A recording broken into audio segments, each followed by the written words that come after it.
Hello everyone. I hope you all are doing well and you are well prepared for the upcoming exam. I'm creating this video after a very long time, and in this video I'm going to talk about few things you should be mindful of in last 2 3 weeks. So I'll start one by one. Like there will be 6 to 7 things which I will be covering. If you will be in this video to the very end, I hope you are going to get something which will help you eventually increase your marks in the upcoming 2 3 weeks. Okay. So the first thing which I'm going to talk about is about the slot timing. Okay. So many of you underestimate that. Okay. So many of you are might be waking up by 8 or 9 in the morning and then studying whole day till 1 or 2 a.m. in the night, and you are thinking that you are doing really well. I'm talking about specifically about the people who have exam in the morning slot. So if you're doing this and you think that you are doing the right thing and you are going to gain like a good momentum in the last few days, maybe from the exam point of view, from the knowledge point of view, you can get that grasp of like because you're spending a lot of time to the like the course. But the thing is that you are not preparing for exam, you're just enhancing your knowledge, if you get my point.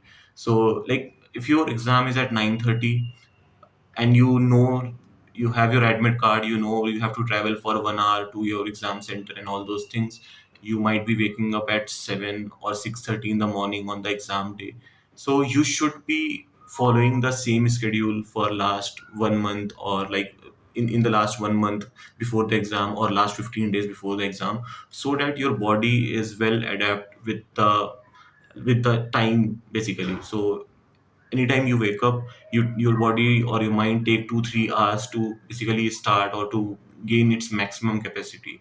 Okay, so if you are not following that, that is not going to help you in exam. So if you are waking up at 9, you probably be at your best zone at by 11 or 11:30, when you are full charged and you are just doing amazing.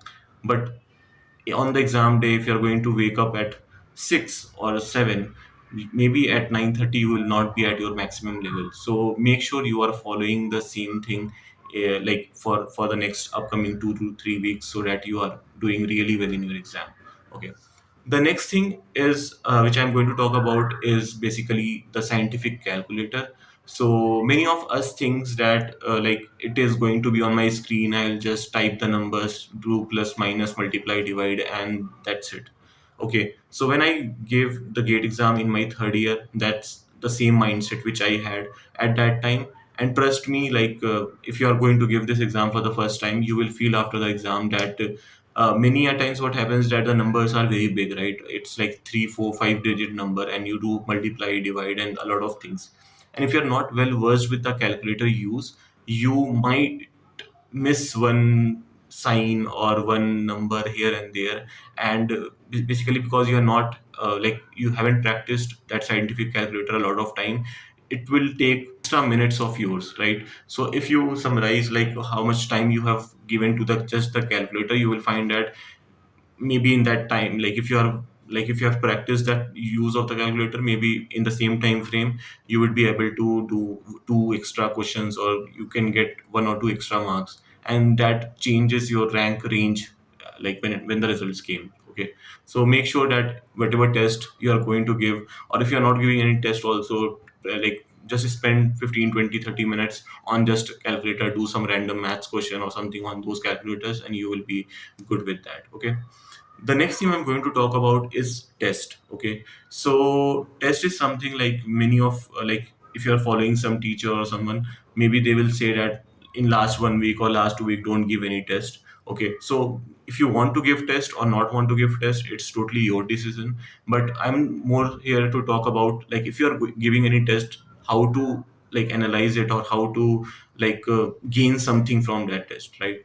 So, for example, I have given a test and I got 40 marks out of it, and I lose my 60 marks. So, my focus after the test should be on those 60 marks, like where I lost that 60 marks. There can be a probable reason that I haven't covered the whole syllabus. I have some topics in which I'm very weak, and because of that, I lost like 30 marks, right? So it's fine. Now, what about the rest 30 marks, right? So you have like studied the syllabus, you have like remember the whole formula, the whole derivations and everything. You remember everything, but you are not able to solve the questions. So if I have given that test for 3 weeks, like 3 hours, now the next 4 to 5 hours I'm going to spend on those topics for which I'm not able to give or not able to solve those questions. It can be anything. For example, if it's maths, just think of complex number. Complex number is just a topic where there was one question of 2 marks which I wasn't able to solve. I'll just go open my complex numbers note. I will just revise it. I will solve some PYQs from complex number, so that next time I get any question on complex number, I will be able to solve it. Okay. So that's how I will try to do, and will try to boost my marks in the last upcoming days. And that's all because I have studied complex number in my previous days. When I was like preparing for the exam, I have studied that. If I haven't studied complex number, I will probably suggest that don't go and spend time at this moment. Okay, so this is about the test. Now there are two very important things, which is your the revision notes summary, and the formula sheet. Okay, so you have your full note. So one particular subject will probably have a notes of like maybe 150 pages or 200 pages. You probably summarize those notes in say 10, 15 pages. So that's your summary note, where you don't write all the derivations, you don't write all these like big theory, big definitions, and all those things, but you try to cover few things. Like you just draw a diagram, show some arrows, try to summarize the topic in just like a small section of a page, like which you have in your complete note. You have taken like 2, 3 pages to write those things, and that's how you summarize it, right?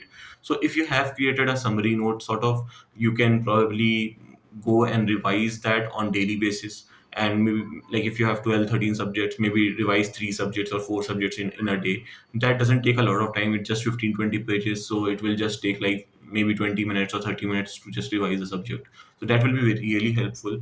And the next thing is formula sheet. If you haven't prepared still and you have like 3 weeks of time before your exam, just spend some time to create the formula sheet, because 2 to 3 days before exam you will not be able to go through your whole notes, right? If you have a sheet where you have written all the formulas, 2, 3 pages just, and you have all the formulas in front of you, that will be a really good thing to have. Okay, so make sure if you haven't created it, you create it. And if you have already, just try to spend like 20 minutes, 30 minutes, 1 hour on a daily basis to revise like 4 or 5 subjects through that. Okay, so this is one. And the last thing which I'm going to talk about is about the general aptitudes and math. Okay, so if you talk to any like person who has got like under 100 rank or under 150 rank or something like that, and you ask them what was their average score in general aptitude and maths, they will probably say out of 25 marks, say, or out of 28 marks, they usually score like more than 20 every time, or more than 25 in their final exam. And that is a really good rank booster for you. If you think of your whole curriculum, like if I'm a chemical engineer, if I think of my whole chemical engineering syllabus, it's 72%, but just maths and aptitude has a weightage of 28%. Okay, so if you are not that good in maths and aptitude at this moment, just try to solve all the PYQs you are getting. Just watch 5 minutes, 10 minutes videos on YouTube about a specific like topic, and try to solve the questions from that topic. Because if you are not going to spend time on maths and aptitude, if you are not going to get like out of 28, if you're going to get 10, 15, maybe just 10 marks or 12 marks in your final exam in these two subjects, you will hardly be able to cross 40 marks in total. Okay, and that is maybe a rank of like, it depends on your stream, but it is not going to be a really good rank, and you are not going to get even a maybe a IIT or something like that. So it's really important to have a good grip on maths and aptitude. And I will like hugely recommend that, if even if you're not good at this moment, I'll say that spend like maybe 2 hours to 3 hours on a daily basis on just maths and aptitude. If you are able to, like if you're spending a bit lesser time on your core subject, that is still fine, but maths and aptitude are really the key to get a really good rank. Okay, and trust me, these two subjects are not that tough. If you are going to spend some time, you are going to get that thing, and you will be able to score some marks in those two subjects. I hope this video would be helpful for you. If you want any video on a specific topic for the exam, you can let me know. I'll try to create that, and that's it. All the best for your preparation and the exam. Thank you.